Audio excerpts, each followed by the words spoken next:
Hello, you are listening to the Witch on Wine podcast, and I'm your host, Yolanda Shoshana from witchonwine.com. Thank you so much for tuning in. This show is all about helping you bewitch your senses with wine. So today I'm going to talk to you about what's going on in the wine world, wine news. I've been asked a lot lately how I keep up with what's going on in the wine world, and I have to admit it is difficult because so much is going on in the wine world. But that means it's also an exciting time to be in wine and to discover new wines and to learn new things about wine. So I'm going to start curating news that I like and think that you would like as well. I've started a board on Pinterest called Wine News. You can find me on Pinterest at Yolanda Shoshana. And you can feel free to follow that. I'll be doing a wine tourism board as well and some other wine things. There's a Witch on Wine board if you are a wino like myself. So let's get into some wine stuff. So in case you haven't noticed, but I'm sure you have if you've been to the wine store lately, it is rosé season, baby. Spring and summer tend to have a lot of focus on rosé. I drink rosé wines year-round because I love them. They're just sensual, sexy, and delicious. But you will notice that they're everywhere, like all of a sudden. So it's rosé season. So start, stocking up on some of your favorite rosés or check out some new ones. I definitely recommend checking out new ones. If you don't know what rosé to pick, of course, ask the person in your store.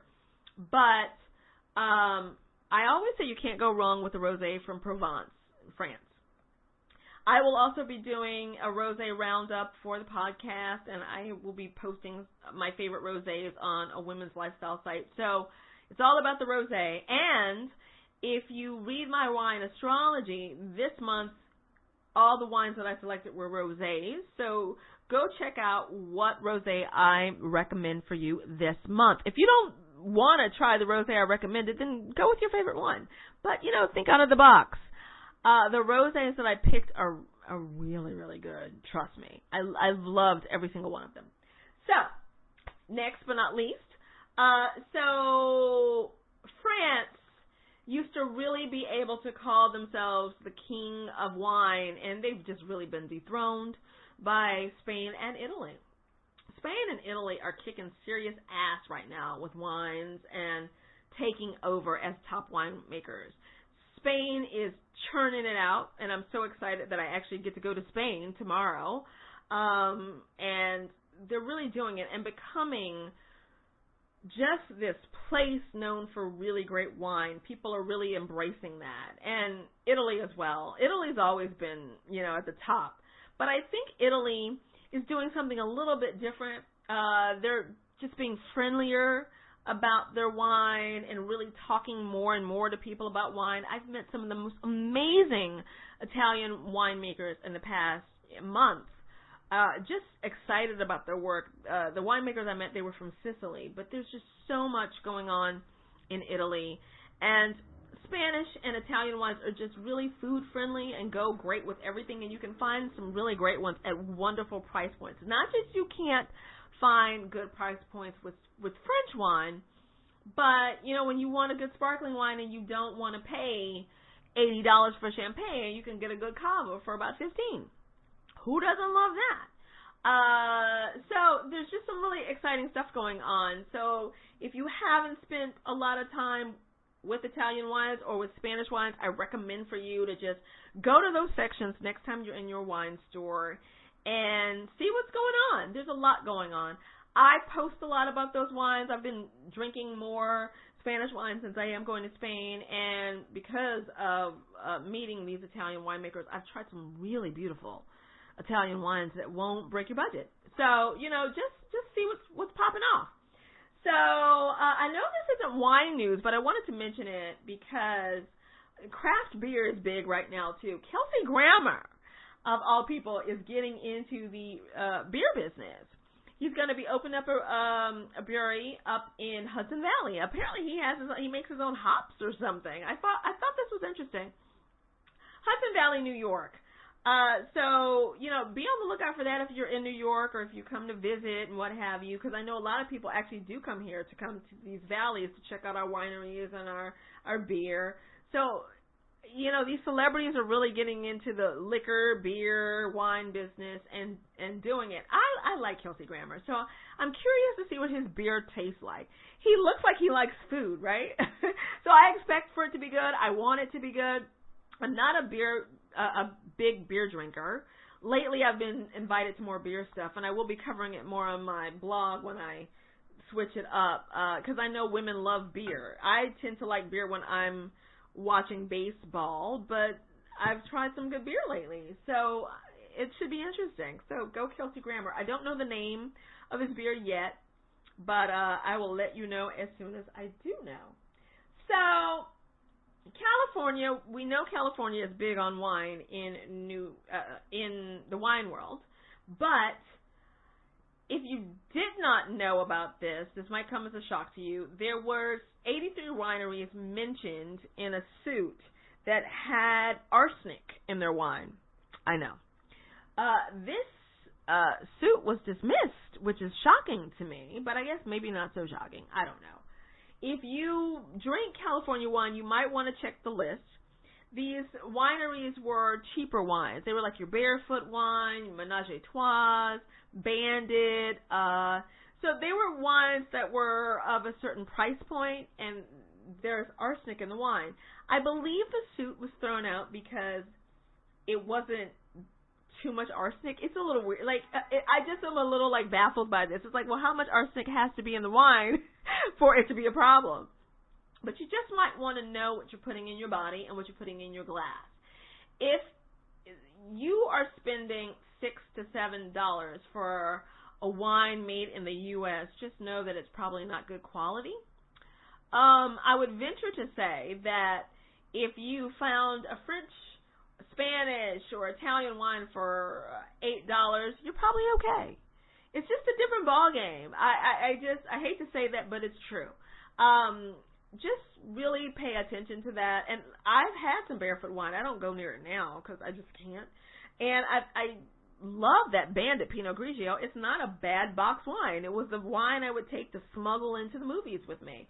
But now I can't go near it because I know about the arsenic. So just pay attention to all of that and know that that's out there. And the suit was dismissed. I believe they're going to still go after the company, so we'll see. But it's 83 vineyards, and I think we've all had those vineyards, especially when we were in college or whatever, or when we don't have too much money. I mean, we've all had like the $2 chuck, right? Oh, and I heard that's going away. So, or was that an April Fool's joke? I don't even know, but I believe the $2 chuck is actually going away as well. And I've said repeatedly, don't even drink that mess. Though some people love it. Everybody, I'm not here to judge your wine choice, but I want to tell you to also be healthy in your wine choice. If you are drinking stuff that is artificial or has arsenic in it, I just want you to know about that because that's important for you and your body. So, moving on. So the UK really, really wants to get in this wine game, I tell you. And I say that because they're going to increase their export efforts. And when I tell you by how much, it might shock you. So the UK right now is exporting about 250,000 bottles of wine. And their goal by 2020 is to export 2.5 million bottles of wine. I mean, dang, that's serious business. I am really curious about UK wines. I haven't had any, especially what they're doing in the sparkling wines. I know that I've heard that they're making some good ones. So UK ain't playing no more. So they look like they want to be a force to be reckoned with. So we'll see what happens. Once again, back to it's a great time for wine. And I know that there are lots of conferences that have been happening in the UK, a lot of gatherings, a lot of, buzz popping off. So UK, I'm actually surprised it's taken them this long to get in the game. They're so close to France. they're close to Spain. They're close to all these places that are really doing it in the wine world. So I guess it's about time. But I guess at the same time, the UK hasn't always been known as like a foodie place, and even now they're stepping up their food efforts. So it's going to be interesting to see if they can pull this off. They look very determined, and if you know of a UK wine that I should try, please let me know, because I'm interested. I'm really, really interested. So another thing that I have to tell you about, because I couldn't believe it when I saw it, is there is a guide for wine and insect pairings. Yes, you heard me. Wine, insects, as in bugs, like cockroaches and caterpillars and scorpions and that stuff. Oh, and that's out of the UK. Oh, that's so funny. I didn't even realize that. That's out of the UK. So if you are into wine paired with bugs, I mean, who isn't? You should go to, I believe it's called Lithwat's wine in the UK. You can get the first and hopefully last guide of insects and wine pairings. I am not making this up. Now, I mean, if you're into roaches and and bees and that kind of thing, then this is for you. And I'm not picking on you. I'm just like, wow, I would love to talk to you because I'm curious about your choices. And I would actually like to know what you'd pair with the wine. I mean, wine is great paired with anything, but I'm probably never going to know about the bug and wine thing. I mean, living in New York, hell, we could all, put some roaches in a pan with some olive oil and go at it, but I'm not really doing that. I'm going to pass. So I just thought that was so interesting, and I mean, I like pairing wine with like movies and books, but I never thought of insects, believe it or not. So there is this billionaire who is selling like 20,000 bottles of his wine. I just wish I could get my hands on some of that wine. I mean, some of that wine is probably not drinkable. After a while, certain wines just aren't drinkable, but I'm sure he has got the most amazing collection, and I don't know why he's selling the wines, actually. I just know that he's doing it, and how much wine, he probably has like crazy amounts of wine now. If he can get rid of 20,000 bottles, that means he's got a lot going on, right? So if you're into wine auctions, be on the lookout at like your Sotheby's. He's going to be selling them through Sotheby's. And I also posted a really interesting piece on the wine news board about how to get good deals at wine auctions, if that's something that you want to do. If you are creating a collection or think you want to create a collection, because, hey, let's keep it real. There are some wine bottles that are going to go for a lot of money. If you hold on to that wine bottle, you'll be able to sell it one day maybe and pay for your kids' college or a nice home or something.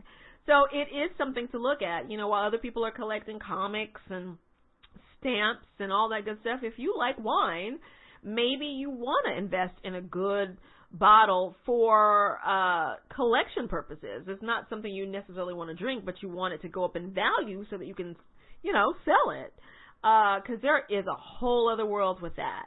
So just, keep that in mind as you are buying wine and aging wine. And I know most people are aging reds, but, age some of your whites as well. Like, you just never know where it would lead.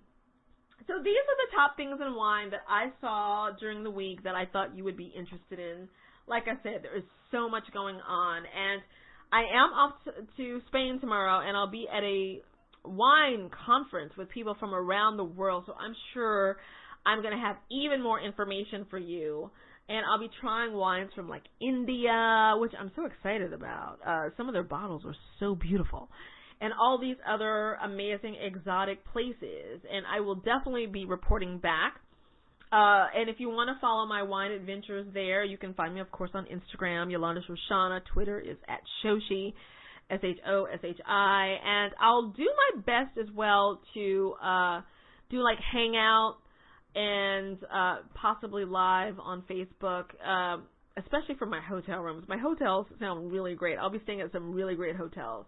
during this press trip. So thank you once again for tuning in. If there's some news that you think I should know about, feel free to write me at yolandashoshana.com, because I'm always on the lookout for wine news. There's always something happening with wine.